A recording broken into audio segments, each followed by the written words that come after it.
and welcome everyone to the November 6, 2025 Parking, Traffic, and Safety Committee meeting. Would you please call the roll? Absolutely. Mary Lou McKelvin. Here. Jane Mitchell-Pate. Here. Mark Siracusa. Here. Erica Wygonick. Here. Deputy Police Chief Mike Maloney. Here. Fire Chief Bill McQuillan. Here. Public Works Director Peter Rice. Here. Stephanie Casella, Planning Department. Here. Barbara Sadek. Here. Chairman Andrew Bagley. Here. And I just want to introduce our newest member, alternate Barbara Sadek. She comes to us with a wealth of background in the parking traffic safety arena, and she's a resident for almost 10 years now. 8. Welcome. Thank you very much. It's lovely to be here. Could I get the financial report, please?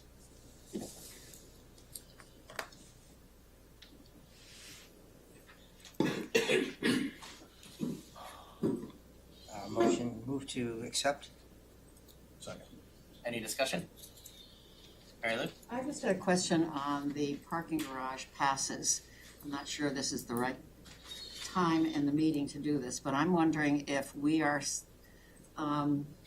if developers and businesses are purchasing groups of passes, and what the impact that has on the parking garage waiting list. Looking for the microphone. Yeah, right there. I forgot. Yeah. Good morning. Thanks for the question. The vast majority of our users are one-off, one or two passes. Sometimes a business might have 3 or 4. We have a client that's been with us for years and years and years that does have a block of passes that they don't use a lot of, so it really doesn't change the demographics of the garage so much in terms of being able to turn the space over for non-resident and visitor users. So the answer to your question is kinda, but not much. So do you limit it to 5 or 8? There's no or stated 10? limit on it. What's that? There's no stated limit on it, no. Okay. The reason I ask is that the developer is going to do Bridge Street has mentioned that he's going to use the Foundry Place garage for parking. But we don't have any availability for monthly over there. That's a little outside. That's more of a planning board. Well, I understand but that, but I'm just commenting on the block. The commercial vehicles are permitted to pay the hourly rate. Right. Most construction trucks won't fit because they're too tall, so there's something there. Yep. So they'll have to find space to lay down, which is typical, and maybe carpool over kind of thing. We've seen this in the past. But yeah, so our options are limited to what the garages can handle in that regard. We've had the discussion about the bookmobile, so. And could you speak just quickly about the dynamic method in which there's not spaces reserved for pass holders. You guys look at it in real time, and you can kind of figure out if a pass holder is going to be using the garage. Sure. So, I mean, the contract guarantees a space when you arrive. You have in and out privileges as much as you need. That's what makes the product special and above and beyond, whether with the worker program or just pulling a ticket or what have you. So we do guarantee the space, but watching, in parking parlance, it's called diversity. How much of your sold parking is in the garage or lot at any particular time. Yeah. And typically that's about 20%. So you could oversell a lot in, I don't know, downtown Minneapolis by a 100 space lot, but 120, 122. Here we have almost a 50% diversity. So we have two very distinct groups. We have a group that uses the garage in the day and they go home at night, and they cross over in the late afternoon and also in the morning. We monitor that on an hourly basis with live action counts on each floor. So we'll go and reset those counts every morning because they can get off if somebody drives a golf cart or drags a piece of metal over the wrong area, because that's how you count the car. And so we walk the garages each day and reset those counts while we're doing our plate inventory for people who are staying longer than the allotted 7 days. And so we watch that, and then when it gets to a certain point where we're concerned about either user group because of the time of day and the amount of spaces available currently in the garage, that's when we make the decision to stop allowing inbound for non-monthly parking. And that's when you see the garage full sign. Yeah. And so you can drive around that sign and get in with your card, but the dispensers won't pull you a ticket. So we try to man those signs so people don't pull in and they're stuck there, because otherwise you've got to let them in and turn them around. So it's kind of there's some manual aspect to that. That's just kind of the name of the game, because they'll pull in thinking they can get away with it, and then somebody's behind them and you got that whole scenario. But So it sounds like the system is really controlling the whole system that you have set up. is doing a great job of overseeing and controlling. I'd like to think so. You know, and the, you know, turning space is over at, and each of our product lines, which is the on-street is about a 2-hour turn because people don't want to hit that 3rd-hour escalator. The Hanover garage is about a 4-hour turn because they're there to shop and eat. And the Foundry garage is about a 7.5-hour turn because I have a whole lot of the hourly parkers down there that do the 320 program. Currently, there are 501 users of that program, and we're seeing 120 a day, which is Can you explain what the 320 program is? It's the resident. Excuse me. It's the worker program. The worker program. Yeah. So I mean, It's a discount to the workers. if you are a worker at a downtown business, you're able to purchase up to 20 single-use passes for $3 a piece, and they last for 10 hours. So you're getting parking at 30 cents an hour, which, you know, with a garage filling up is now open for discussion. All kinds of things. But what they'll do is they'll come in and they can purchase up to 20 of those. And we don't allow for the full work month, 22 or 23 normal days, because if we did that, then the people who are using monthly cards would switch to that program. We want to protect that program and have 2 separate product lines for separate reasons. So they come in, they show a live pay stub, something within the last few weeks, and they make their purchase, and they're purchase up to 20 a month. And they last a year, so they can, if they're a person who only works 3 or 4 shifts a week, you know, that might last them several months. And so, this last month we had our highest sales of that program ever, which, there's 120 users a day last month in there, 130 something the month prior. And so it's not slowing down. It's about 25% higher than last year, and you can see it growing every year. So that is going to become a discussion soon, I guess. What do they pay when they get that? They pay $3 per use. And so it's designed for 1 in and 1 out. So the monthly card allows you in and out privileges, but this does not. If you out, it's used. The dispenser keeps the sticker. It's a validation sticker that goes on your ticket you pulled, and you put it in the throw and it goes out. If you decide after your shift that you want to stay and go out after, and maybe you don't feel like driving home after that, all it does is after 10 hours, it just starts ticking up the $1 an hour. And so that's why it's very handy to have that in a garage setting where you've got absolute understanding of the in and out process, what time they came in and what time they're exiting. So it works really, really well. We're just seeing a lot of it. Excellent. Thank you, Ben. And in interest of time, we'll look forward unless there's any more questions or discussion. All right. So motion to approve as presented. We already. Oh, we already did that. All in favor? Aye. Any opposed? Okay, now we have public comment. This is your one and only chance to speak during the meeting. Please just come up to one of the chairs, state your name and address, and then try and keep your comments to 5 minutes or less. Good morning, committee members. Justin Richardson, 586 Woodbury Avenue. I'm here just to speak briefly in favor of the proposed changes to Woodbury Avenue that are on the agenda today. It's interesting planning to come to this meeting. I take the cut across Edmond, and normally there's never a car coming down Maplewood. Today there was. There's a speed table right there. And I was just about to pull out. I saw the car, but it was going not 25, but 30, but that's okay. That gave me time to stop, allow the car to pass, and I was like, this works great. Unfortunately, the project that you have in front of you won't really function that way. It won't address that problem.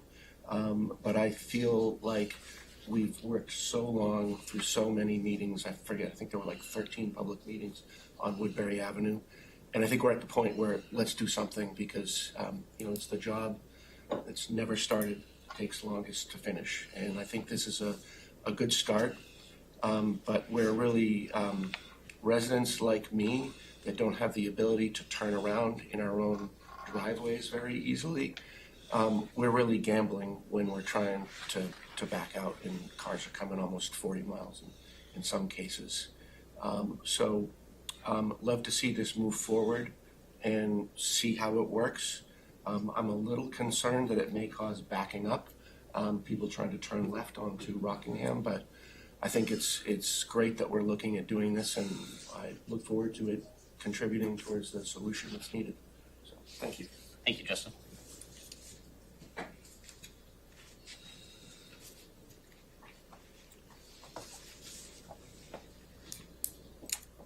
Good morning, Tyler Garza, 62 McKinley. One of the strategies employed in Washington, D.C. to slow traffic is to not repave roads, to just patch and keep them fairly bumpy but pothole-free. Portsmouth appears to have this opportunity with Woodbury, Beverly Hill, Middle Street, and McKinley. Repaving roads increases speed by 2 to 5 miles an hour. Regarding the fire department not blessing speed tables, again, it's not the chief's fault he is rated on response time.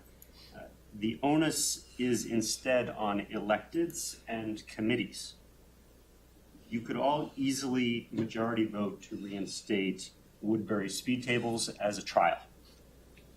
The Complete Streets Guide has been misrepresented in this discussion.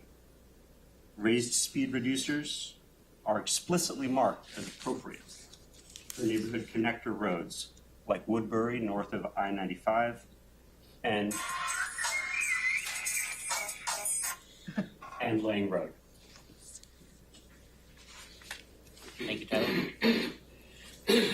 Anybody else? This will be the only opportunity to speak during the meeting. If you have anything to say, this would be the time to speak.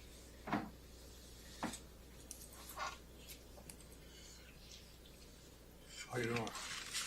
Can I speak? Yep, just your name and address would be perfect. I had a problem on South Street a few weeks ago. Could we just get your name and address first? Is that Your name and address for the record. Patrick Pickford? Thank you. And I tried to. I've lived there for 45, in and out for 45 years, and the traffic's bad. And I pulled up to get along when I was unable to tell a lady that lives on South Street next to where the traffic never drives too fast to see if you can get a cruiser to park somewhere along here once in a while to slow people down. I did that in Dover, in where I got a house, and they did it. People used to speed up and down by Newark's restaurant on that stretch, and I got the cops out there. I was trying to go to talk to this lady to see if she was home, and I slowed down. And then she was there, and I made a U-turn to go back and in the park somewhere. And that cruiser got me for incompetent driving, slowing traffic down, and I'm trying to go out of my way. I'm the best, most competent driver around, probably. I'm getting old. He said a senior driver, and he got me down for. I got to go to a hearing now about it, and I got to pay a lawyer and insurance, all that stuff over this. He misunderstanding. I was trying to. What I was doing was trying to get her to call the cops up to park there. On that stretch, Lafayette meets. There's a fork there, Lafayette Middle, and they come together. And then even Spinning Road and that whole area is pretty bad. I lived there in and out for 45 years, and it's bad. Just getting back from. We live on a side street to get back on Spinning on South or Middle. So now I guess it never did happen. They said you got to go to the traffic control to get somebody to, have a cruiser parked there. Something once in a while. Slow minutes. She's got one of these traffic caution things with the turtle and the flag and all, and for kids that that she has there. This lady that I was trying to talk to, they got it all screwed up. Like I was monitoring traffic. I wasn't. I was trying to slow down and talk to her and see if she was home first, and I made a turn, and so I got all messed up. I've done this, I've complained in that neighborhood before about drug dealer, and a guy, went down to the station. The cop told me, he said, if you threaten a drug dealer in an area, I can get you for criminal threatening. Cop told me that. Another cop, I said, you ever stop anybody for tailgating? He says, I try not to. Nice job, huh? Thank you. I think the cop was a trumper. I had Camilla Harris I was going to that protest that day, and I had that in my car. He said I had a bunch This of. is not the police commission. Huh? This is Parking, Traffic, and Safety Committee. If you have So I was drinking. any I comments started for the drinking police, I beer think. after Trump got elected. I had a few beers to relax, and I wasn't drunk. All right, I'm gonna ask you to finish your comments. If you have issues with the police, I would suggest to reach out to the chief or the police station, police commission. This is not the forum for that. So I gotta go to this here, and I just want to make a point. You gotta get a cruiser out there on that stretch. Great, thank you. So I was trying to get and talk her into calling you cops up about it. And, see Thank what you. happened, right? Yep. And I gotta get back. I just came back down from. We'd like to give other members of the public the opportunity to speak. What's that? We'd like to give other members of the public an opportunity to speak, sir. Yeah, I gotta give my cat got my hearing aid. He said I was confused. I gotta. My hearing aid's coming out. You know, any day now. Okay. And, Thank you. that's about it, I guess, huh? Yes, And the sir, I'm gonna have to ask you to end your comments and allow other members of the audience to speak. I didn't get all that. I gotta sit coming down from Nottingham. You know, the whole traffic scene is bad. Seniors, guys like me, I usually go the speed limit, but nobody else does. Sir, please, out of courtesy to everybody else in the room, can we allow others to speak? What's that? Out of courtesy to others in the room, can we allow others to speak? Yeah, also, okay. I get my hearing aid coming. So, I don't know what else I got to say. Cops will be looking for me. I gotta get up. Yeah, getting old, right? Yeah, Mr. Yeah. Yeah, you got all that? Yeah. Thanks. Would anybody else like to speak? Go ahead, you're up. Yeah, I'm sorry. And if you could just give your name and your address for the record, please. Yeah, Alice Wall, Woodbury Ave. And I missed, what is the plan for Woodbury Ave? I'm here, that's my concern. We So have it in the you're- packet. Okay. We'll be presenting it in a minute. Yeah, Oh. we haven't gotten to that part of the meeting Oh, yet. all right, well, But that's this is why your- I'm here, so I'll wait until, will you be having public comment after that, or no? We do not. We typically have public comment prior to the meeting, Okay, then so people can can I get on with their days. All right. We could, if Yeah, I have if to the get on with if my- the committee is okay with it, work. we could make a motion to suspend the rules after the Woodbury presentation. Okay, suspend the rules. So to allow you to speak after the presentation. Okay, all right. Okay, I just need to know what the plan is. We're going to present it in a moment. All right, great, thank you. Anybody else? So I'm going to close the public comment with the thought that we will suspend the rules after the Woodbury presentation. There is no new business. Old business, 48 Langdon Street. Request for permission to construct a new driveway near McDonough Street intersection as shown on site layout plan C-03 revised 9925 by TF Moran. And the sample motion is move to approve construction of a new driveway for a property at 48 Langdon Street as shown on the site layout plan C-03 revised 9925 by TF Moran. So moved. Second? And I'll open this up for discussion. Just for reference, this is the location where we did the site walk last week. Mary Lou? I wasn't at the sidewalk, but I've gone by there a few times.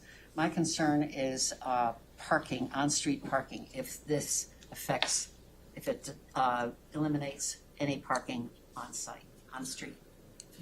Yeah, I think we were looking at that on the site visit, and it appeared to be about one space removed, one less space on the street after this is done, because the driveways are expanding, they are shifting, closing one here, closing one here, but putting in two new ones, which are wider, so there won't be any parking from this driveway to the corner, but you can get one car in this space and then another car in this space. So I think there was 3 or 4 out there now. It looked to be a reduction of one space overall. Well, it's a controversial area because the neighbors it's tight parking, Mhm. basically. Erica? I had some, I guess I don't understand what our purview is here. I do feel like I have some questions about the parking. The parking calculations suggest there's 5 units, and so they need, I think 6 parking spaces is on here. But they, as far as I understand, they're only putting 4 units in. They need 5 spaces, they're providing 6 spaces, but they only have 4 units, not 5. I'm just not entirely sure I know that's So- not our purview, but then the driveways are within our limits, I think, but they're very wide. I mean, it's almost as wide as the gas station up the road. And I thought we were gonna lose 2 spaces here. I don't know, I'm not sure what our job is here, I I guess can is my s- question. Speak to roughly how we are, but we really would need like Jane Farini to come to a meeting, so we could always potentially place this on hold if we felt the need. The purview that I understand that we have is currently the driveway is right on the corner of Langdon and McDonough. What we're really approving is only one of the 2 driveways. Because this, the second driveway, the driveway further down, and Eric, correct me if I'm wrong, but that's allowed from a parking, traffic, and safety standpoint by right. What's not allowed is this driveway. The reason that we're considering it is moving the driveway. We're moving the driveway to a safer location. Right now, it's immediately adjacent to the corner. We're moving it away from the corner, just not as far away from the corner as our statute requires. So we really should be looking at it kind of like as one driveway that we're moving from the corner to this new location, and whether or not we think that's a good idea for the city. And just so you're aware, typically driveway permits go through a process and don't come to this committee, because as long as it's not, an exception is, is being asked. So typically that's, And this- you won't see driveway permits. Yeah, I'll clarify a couple of points there. That this is coming to us from TAC Advisory Committee to the Planning Board, because it came to them and they wanted this committee to look at the proximity of the driveway to the intersection. Our driveway standards do, It meets this. yes, the driveway standards call for a driveway to be 30 feet, which this is. It's right at the minimum, 30 feet away from the intersection. The other concern is, sight lines around this corner because of the fence.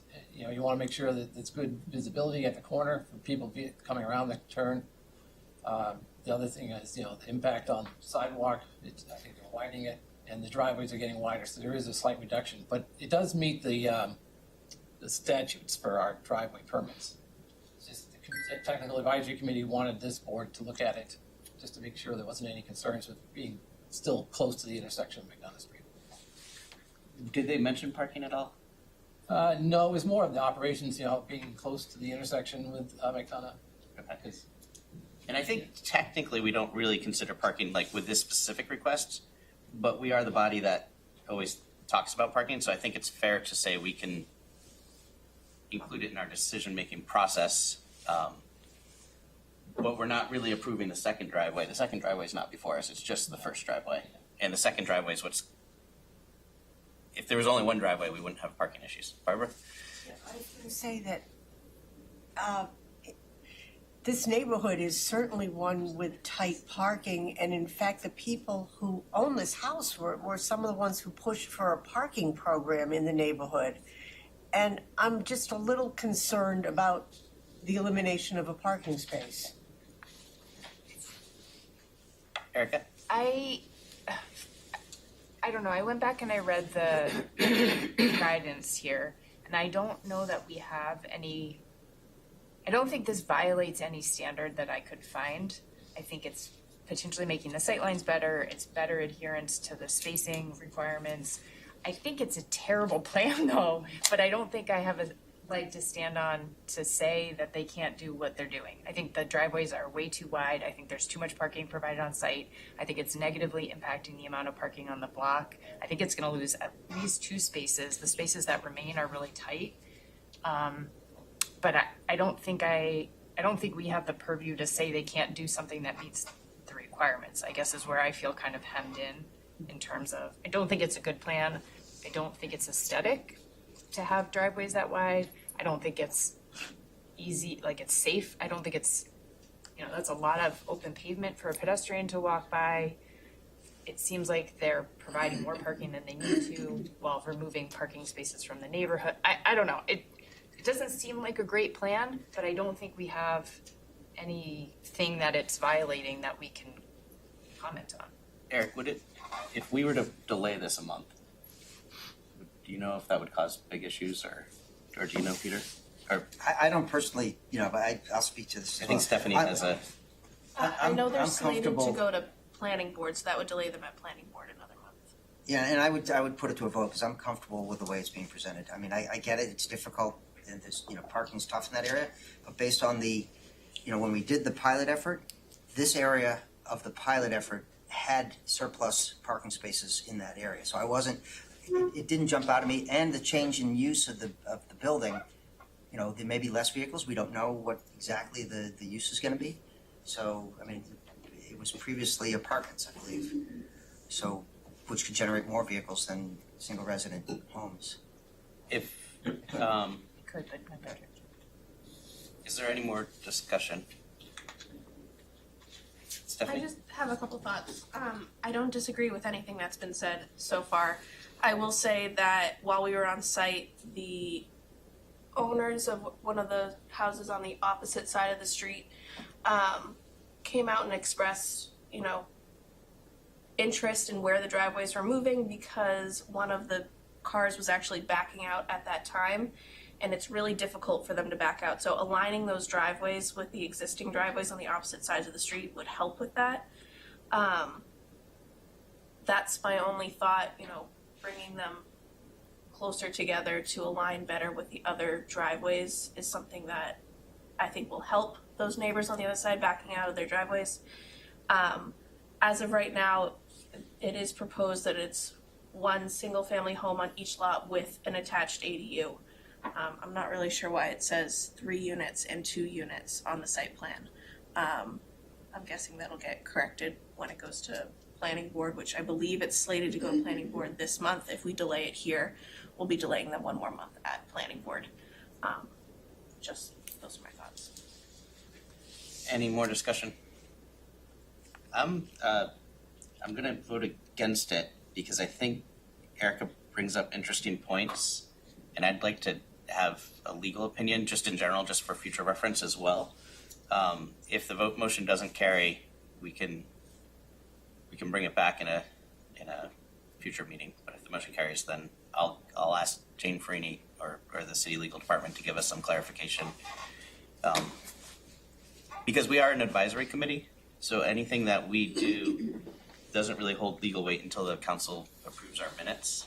And the council can always vote to overturn any of our decisions, so that's fairly uncommon occurrence.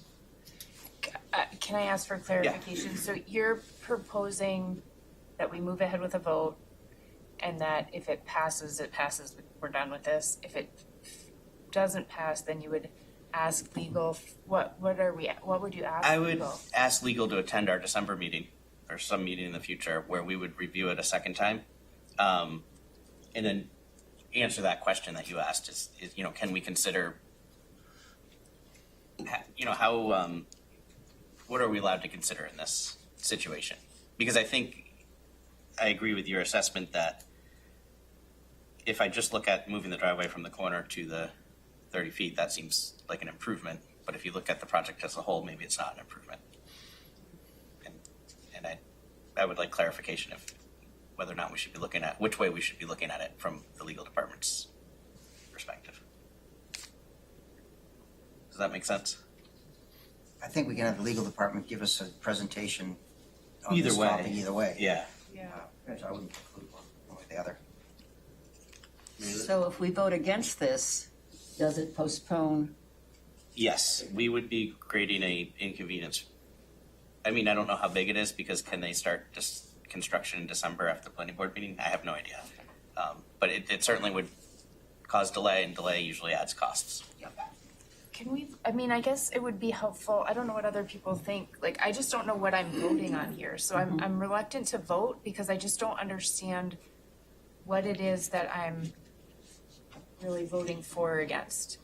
Am I voting, yes, they're moving it within what they're allowed to do by right? Yeah, they are doing that. Do I like this project? Do I feel like it's gonna have impacts? I do think it's gonna have impacts, but I don't know that that's my purview. So I just don't know what I'm So I would never tell you which way to vote, but I would say if I didn't feel comfortable, for me personally, I would either I'd vote against something or I would abstain. But generally, I would only abstain if I had a conflict. So I would, in my personal opinion, if I didn't feel comfortable with something, I wouldn't vote to pass it. How do other people feel? I mean, if everyone's uncomfortable, I don't wanna speak for anyone, but if people are uncomfortable, if we don't know what we're voting for, I feel like we need the guidance before we vote. I went to the site visit, and then in my mind is, I advocate for neighborhoods to have on-street parking because it's in such. Now I'm finding out there's only one spot, so the compromise in my head is okay. I'm going to say yes to this. 2 spots. I don't care what Eric says. You said, I do care what Eric says. I just disagree with this counting. is there one? How big the cars are on. Is there one spot or two?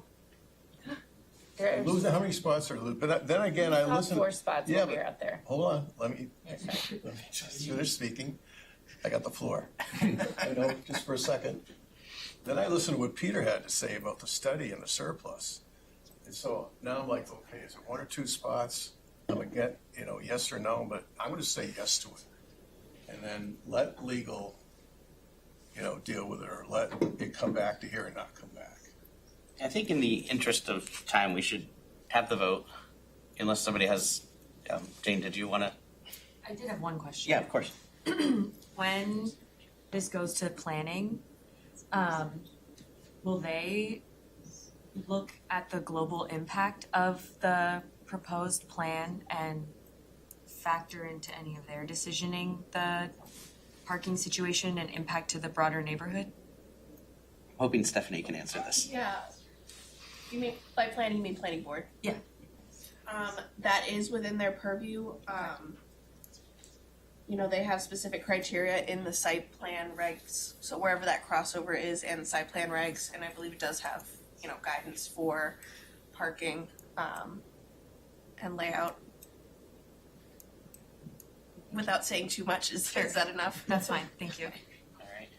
Could we have a roll call vote on this one? Can we just clarify, I don't believe, or we can vote in That's this correct, because we have the because we have full entire committee. attendance. Okay, all right. All right, Mary Lou McKellen? No.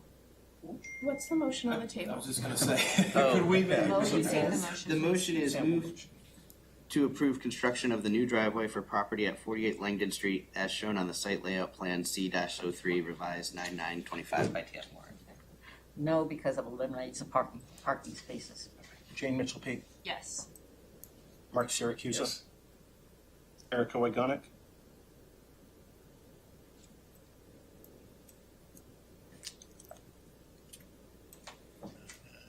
I don't know. I mean,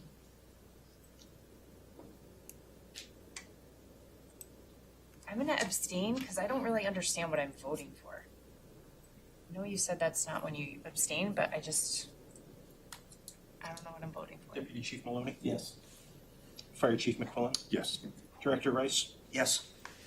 Stephanie Casella, Yes. and Chairman Beckley. No. Right, we have 1, 2, 3, 4, 5, 6 yeses, 2 nos, and 1 abstain. All right, moving on. And there's nothing wrong with abstaining. So when you make a vote, you have the full authority to choose whichever direction you want to go. Woodbury Avenue, update on the proposed traffic calming plan by DPW. And we'll do the motion, and then we'll start the discussion after the presentation. But the motion is move to approve revised traffic calming plan for Woodbury Avenue. I can get a Motion, move that motion. Motion to move. I'll second. okay. Eric. Okay, so we were coming back, this timeline was in your packets to see how we got to this point. We've gone through some of the iterations out here in the corridor. We originally proposed median islands. That wasn't met well by the neighborhood. Then we proposed speed cushions and we implemented them on a trial basis. They were very effective at reducing speeds, really too much for emergency purposes. And so even though this committee had approved them, the city council sent it back to us for reconsideration. And that was last year. We voted to look at developing alternatives. In the meantime, we did implement additional speed feedback signs on the corridor. So we have 6 out there right now, 3 in each direction. They have some limited effect on speeds through the corridor. But now we've come back with a plan for traffic calming.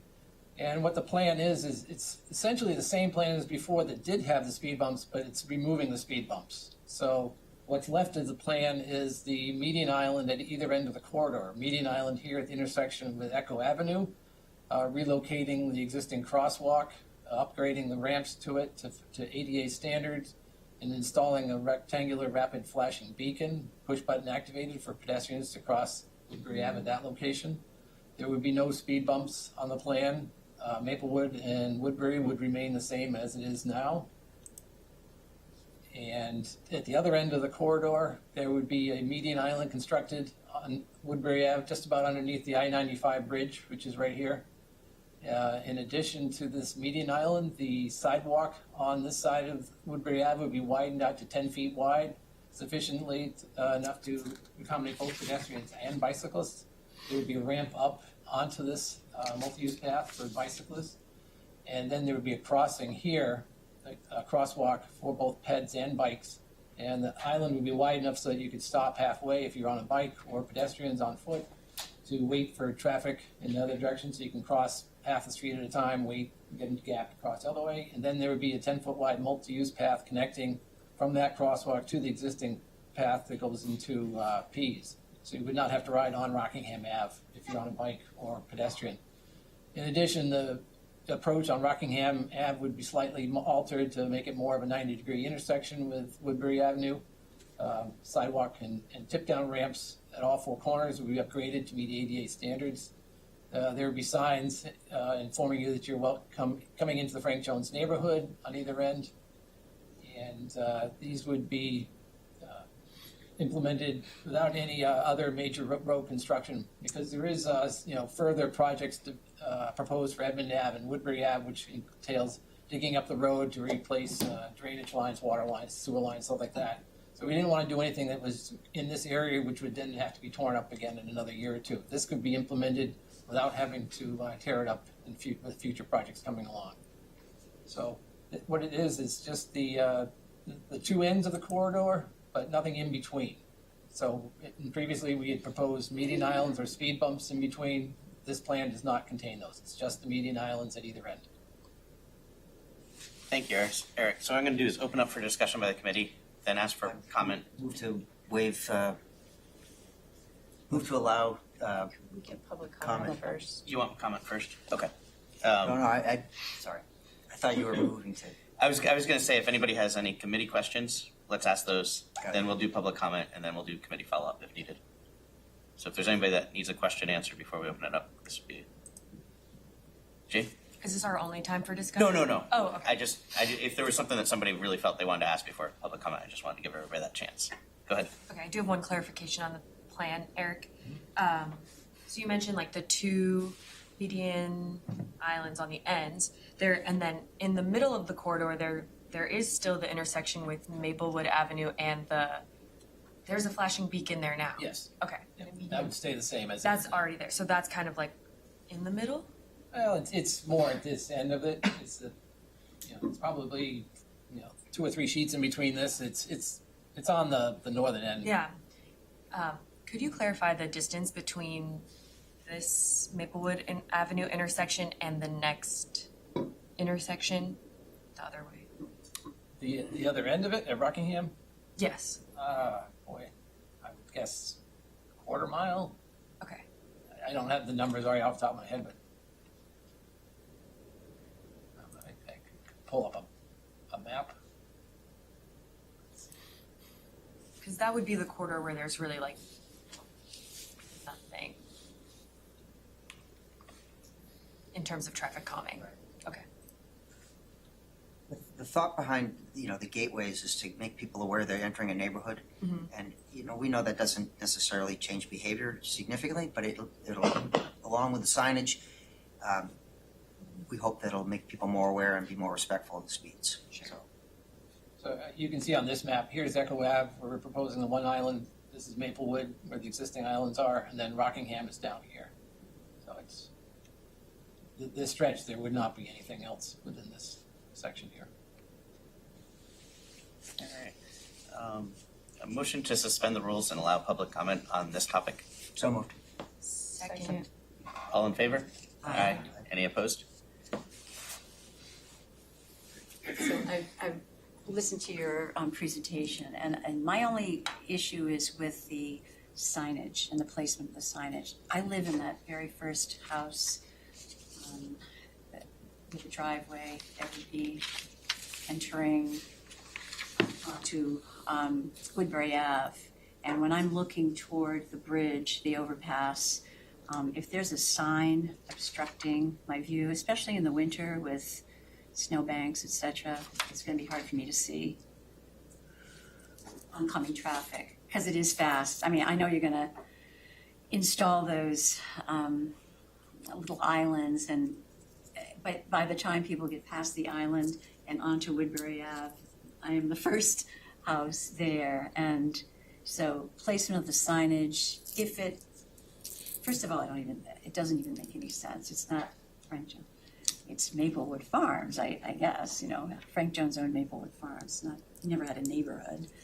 But anyway, I just don't want it placed in a location where it would obstruct my view or my neighbors right next to me too, getting out of their driveways. There are only 2 houses that have driveways on Woodbury Ave between Edmond and Rockingham, so that was my concern with this.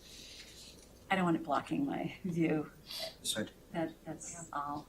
But everything else, and then it would be nice to get the street paved because it's in really bad shape and it's a heavily trafficked road, as you all know, I'm sure. So that's it. Okay, thank you. All right, yeah, thanks. Does anybody else want to speak? I just want to speak for. Tyler, just say your name again. Oh, I'm sorry. Tyler Garza, 62 McKinley. So Matt Glenn wrote in, so I just want to echo what he wrote in email, just so it gets presented. He said, it's disappointing to see very little in the way of traffic calming or change to slow drivers. He referenced alternative paths for bikes, as well as potentially putting sharrows on Woodbury, just as a sort of minimal gesture. He talked about extensions of the sidewalks under I-95 past Anchorage Inn, as well as potential for continuing the bicycle striping under I-95 to going towards the Holiday Inn. And he talked a little bit about reducing those lanes further. The 13-footers are very wide unnecessarily. Thank you. Thank you, Tyler. Justin. Thank you. Justin Richardson again, 586 Woodbury Avenue. I just want to clarify, I think there's 5 driveways between Rockingham and Edmond. There's 3 on one side. I'm on the south side, that's where there's 3. And then there's, I'm counting Vera as my neighbor who's directly opposite Edmond. And then there's 2 on the opposite side. I guess while we have that plan up, what I wanted to ask is how does I think there's a raised elevation at Rockingham of the roadway. I'm wondering how that compares to the one that is done recently done at Bartlett, just in terms of understanding how it would operate.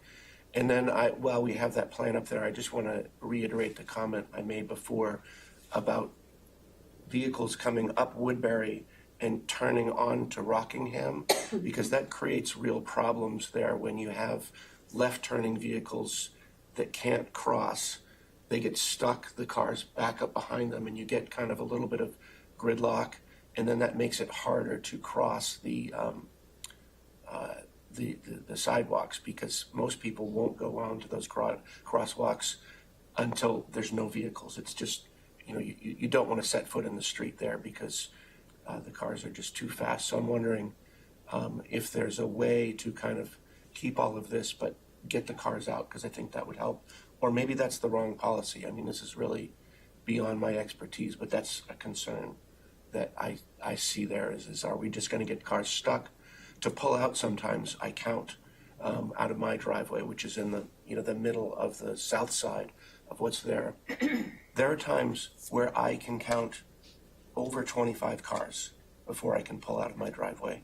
I think there's a standard that's less than that, but it's really, and sometimes it's 0, but it's really, it's really heavy traffic volumes. And because of their speed, you can't pull out when you see a vehicle coming because you have to kind of look all the way up the hill. And it really is, it's a little bit like gambling every time you pull out. So that's, it'd be great if we can get the left turning cars out, because then that creates more opportunities where there may be no vehicles on the road. And those are my questions. Thank you. Thank you, Justin. Anybody else? Hi, I'm Stacy Schmidt, 690 Woodbury Avenue. I've been on Woodbury Avenue for 25 years. I do appreciate you bringing the plan back. I know that it wasn't popular for the islands. There's a pretty decent distance from Maplewood down to Rockingham, if it could be reconsidered. I don't leave the islands, and I can't speak, were opposed by the fire department. If they were, is there a compromise, some other item that we can use that, may, in that distance, slow traffic or give a visual illusion that you are coming into a neighborhood? My other suggestion would be, if you hadn't mentioned it, a flashing light at Rockingham as well. That's a high pedestrian passing. And like Justin just said, there's times that you're waiting and waiting and waiting. I think a lot of this is going to slow traffic enough to make it safer, but just a simple suggestion. That's it. Thank you. It was Stephanie? Stacy. Stacy, sorry. Anybody else? All right, I'm going to close the public comment and reopen. Oh, I didn't think to ask. Oh.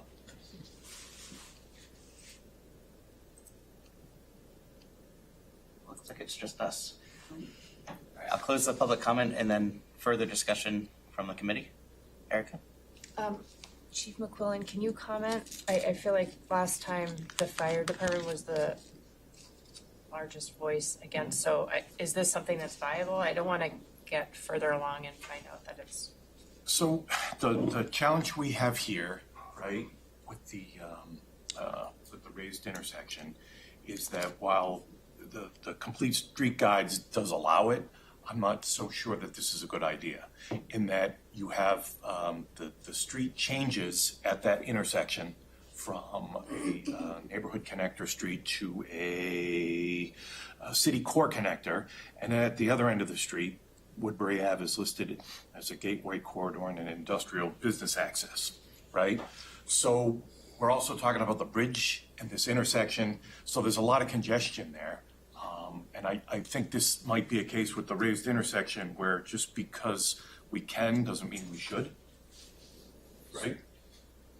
Just a point of clarification, I didn't think we were recommending a raised intersection on this, it was just a median island that was raised. The median, we're fine with. Yeah. I thought we were talking still about the raised intersection here. No. My apologies. No, No, thank you for it's correcting. been a while since we've looked at this, so it's Yep. a good opportunity to make sure we're all clear. That's fine. But the islands are fine. I believe those work. They have the desired effect without impacting the traffic. Chief, did you have? Oh, I thought you were going to say something. No. Mary Lou? I had a question about where the school buses stop on this section.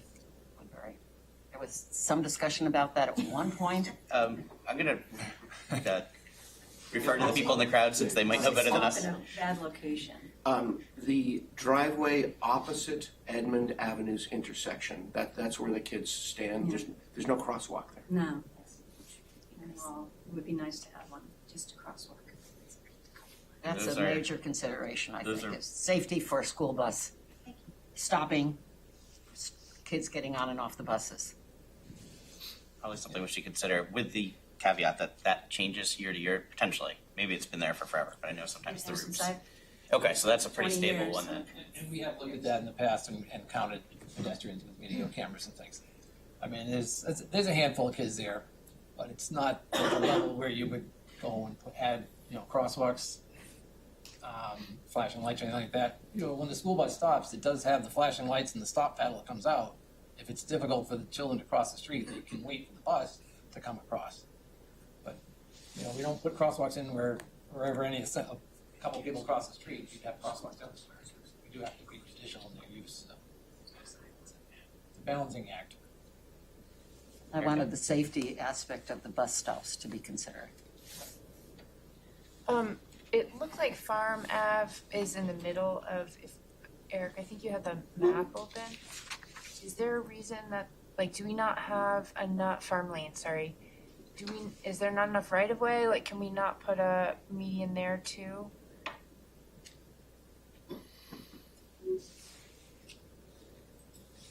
So, Mr. Chairman? Yeah.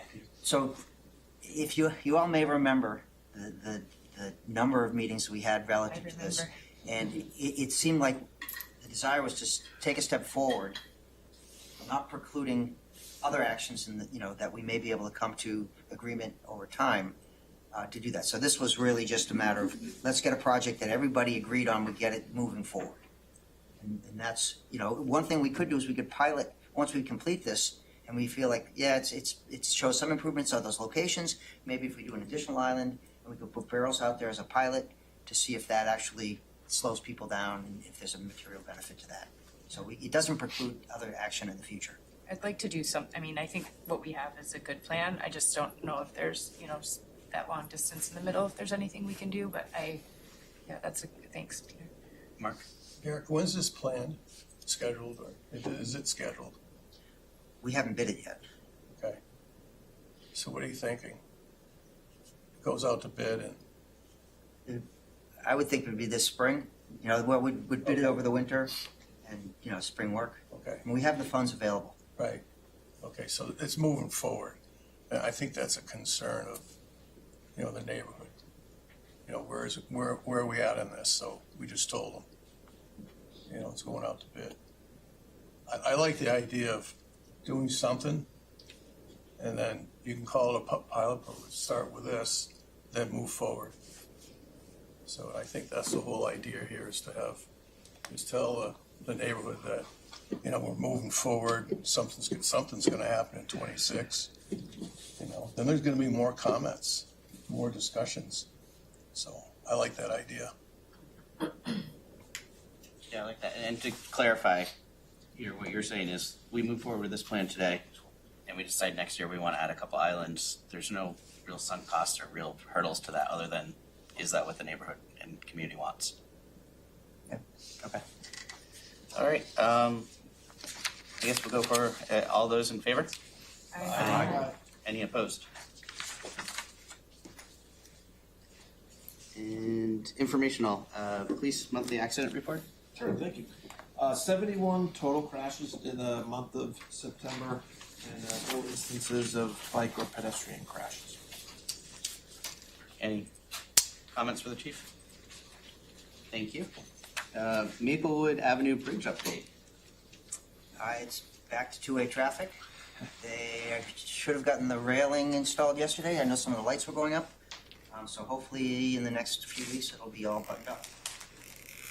And Middle Street, Miller Avenue, Summer Street. Is it two-way alternating or is it open two-way? It's open two-way unless they're doing work, and then they do an alternating. Okay, yeah, thank you. Middle Street, Miller, Summer Street. I know there's the lights are there. They have bags on them. Next week, Monday. Monday is when they switch it over. I'm sorry, I should do this or something. Tyler. Next Monday, they plan to switch the lights over to the new signal.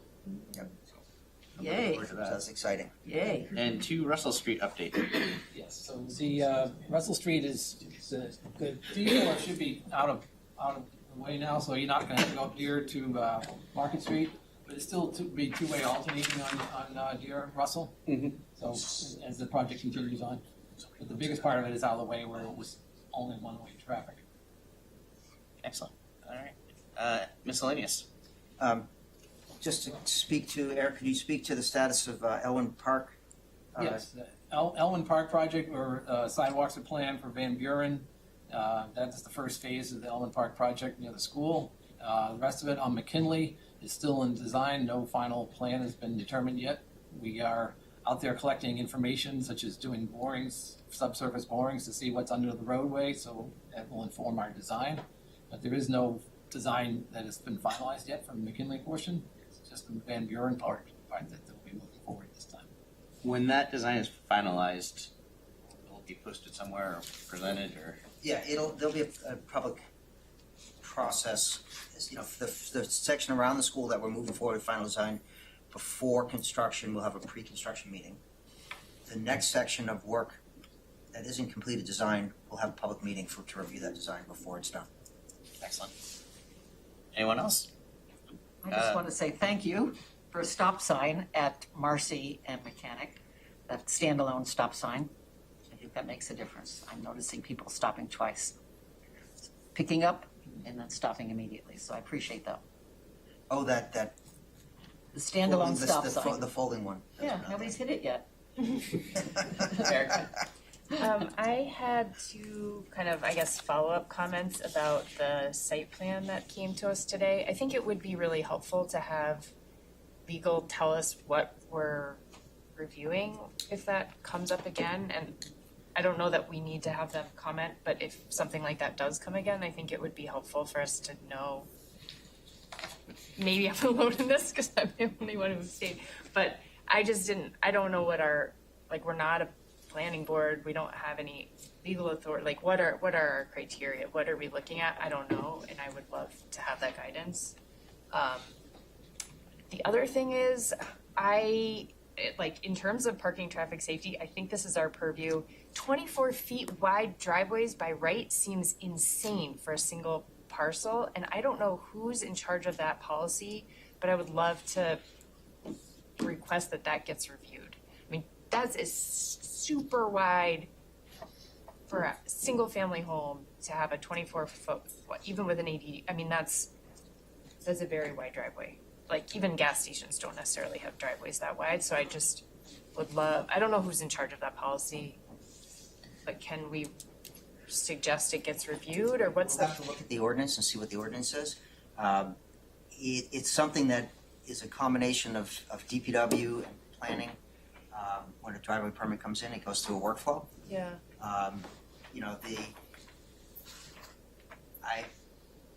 I don't personally think a 24-foot wide is like outrageously wide. If you're in a situation where you have a house with multiple cars beside it and you need space to put bicycles beside it and it's doors opening and things like that, I don't think it's huge, but I mean, the driveway can be different than the curb cut, right? Like the curb cut doesn't need to be 24 feet wide to get cars sure, and but if you bikes don't have in the and depth, if you don't have depth on your property to be able to have a single lane come in and then split, the wider curb cut is the solution for some houses. So I think your point is well taken, that you don't want a huge wide, especially because if you have sidewalks, it makes it that much more difficult to navigate. But there are instances where that kind of driveway, my house in particular, is set up that way. I feel like that's a situation where, like, it could get a variance or I don't know what the exception, I don't know where it falls, so I don't know but 16 feet is standard, and then if you want more than that, you have to ask for permission so that we can check to see that it really needs it, as opposed to and that's a really wide impact on the sidewalk. Sure, why don't we bring back, Put it on an agenda. we put it on the agenda, we'll talk about, what the role is when things are referred to the committee. And we'll review what the ordinance says and see, minor tweaks might be appropriate. And further to your point, a couple months ago, Jane requested more or less an orientation packet. So we are working on putting together, these are things you should know if you're a member of Parking, Traffic, and Safety. Great. And these are, because it hadn't been updated in a very long time. Yeah, since we put together the original binder. Yes. So a lot of the information in there is not as useful as it could be. So that was an excellent idea, and we'll add this legal component too, because that's the first time I think we've come up with it in my 4 years on the committee. Ben, I feel like It just occurs to me if a family living there has visitors, that person could park adjacent to the family's vehicle and not be taking up space on the street that we have lost in the process. So to your question early on in the discussion, so that's all I was thinking. With that, One more thing. Mary Lou? There's a lot of chatter in the community about the municipal lots being full. And resident parking spaces within the municipal lots. Can we bring that up as an agenda item to discuss, or is that city council? So council, Councilor Cook and I asked for a report back, I think last month or 2 months ago. Yep. On this specifically. It will come to council, and at that point, it'll be up to council to do something with, and among those possibilities would be to refer to PTS. Okay. But it's being handled at the council level at the moment. It may come back to us. I suspect it probably will come back to us in some capacity at some point. I mean, we're well aware of the demand. So I it's- know, it's- we all are. So we I are. know. So Just we haven't just we're- talked about it. We're not ignoring it. We definitely have something. We'll be reporting back when it gets on the agenda for the council, and the council will decide how they would like to proceed. Yep.